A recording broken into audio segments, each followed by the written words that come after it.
بسم اللہ الرحمن الرحیم۔ میدان جنگ جیتنے کے لیے نفسیاتی جنگ جیتنا نہایت ضروری ہوتا ہے۔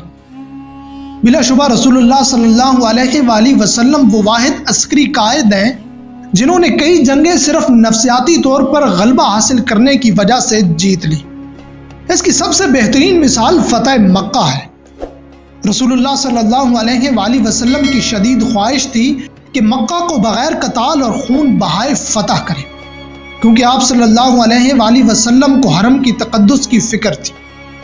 آپ صلی اللہ علیہ وآلہ وسلم نہیں چاہتے تھے کہ آپ صلی اللہ علیہ وآلہ وسلم کو ایسے فاتح کے طور پر یاد رکھا جائے جس نے کعبہ میں خون بہایا۔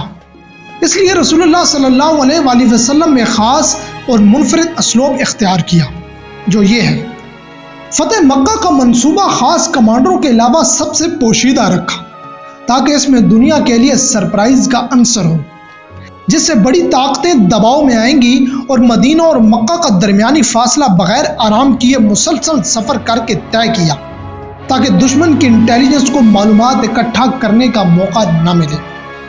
رات کے وقت مکہ پہنچے اور 10,000 فوج سے چاروں اطراف سے مکہ کا محاصرہ کیا اور پوری فوج کو پہاڑیوں کی چوٹیوں پر مورچے سنبھالنے کا حکم دیا۔ فوج کو حکم دیا کہ ہر سپاہی اونچی جگہ پر آگ جلائے۔ یوں 10,000 جگہ آگ جل رہی تھی، جس سے اہل مکہ سکتے میں آ گئے، کیونکہ ان کے ہاں جنگوں میں 10 سپاہی ایک جگہ آگ جلاتے تھے، اور اس حساب سے یہ 1,00,000 فوج لگ رہی تھی، جس کا مقابلہ کرنا ان کی بس میں نہیں تھا۔ اس کا مقصد قریش کو نفسیاتی طور پر شکست دینا تھا، اور صبح ہوتے ہی جب ابو سفیان مذاکرات کے لیے آیا تو رسول اللہ صلی اللہ علیہ وآلہ وسلم نے حکم دیا کہ کوئی اس سے بات نہ کرے، اس کو گرفتار کر کے خیمے میں بند کیا جائے، یہاں تک کہ وہ خوف زدہ ہو گیا اور اس کو اپنا انجام قتل نظر آنے لگا، اور یوں زبردست نفسیاتی دباؤ تھا۔ جب ابو سفیان نفسیاتی طور پر ہار گیا تو رسول اللہ صلی اللہ علیہ وآلہ وسلم نے اپنے چچا عباس رضی اللہ تعالیٰ عنہ کو حکم دیا کہ ابو سفیان کو لے اور رسول اللہ صلی اللہ علیہ وآلہ وسلم کی فوج کا معائنہ کرے۔ دوسری طرف فوج کو حکم دیا کہ اس دوران وہ مسلسل فلک شگاف نعرے لگائیں۔ خاص کر اس نے رسول اللہ صلی اللہ علیہ وآلہ وسلم کی خصوصی دستے قتیبۃ الحجرہ کو دیکھا، جو زبردست قسم کے فوجی وردی میں تھے اور اوپر سے نیچے تک گویا لوہے کا انسان نظر آتے تھے۔ اس کا نظام انتہائی باریک بینی سے مرتب کیا گیا تھا، اور اس بریگیڈ کو دیکھ کر ابو سفیان نے کہا: اللہ کی قسم ہے عباس، اس فوج کو کوئی شکست نہیں دے سکتا۔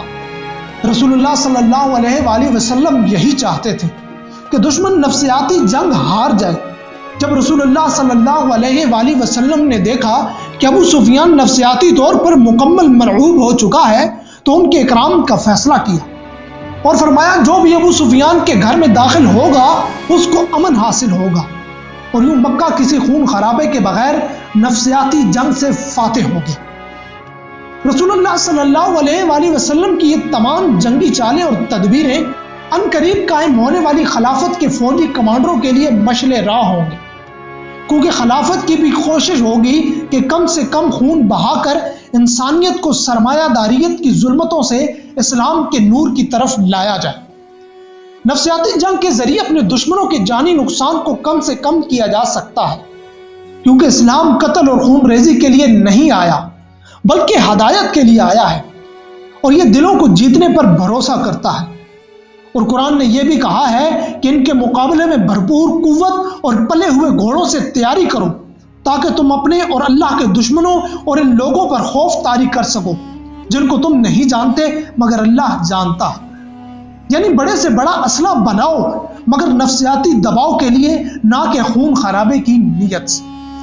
ناظرین، اگر آپ کو ہماری یہ ویڈیو اچھی لگے تو ہماری ویڈیو کو لائک کیجئے اور ہمارے چینل کو ضرور سبسکرائب کیجئے اور ساتھ لگے بیل آئیکن کو دبا دیجئے۔ شکریہ۔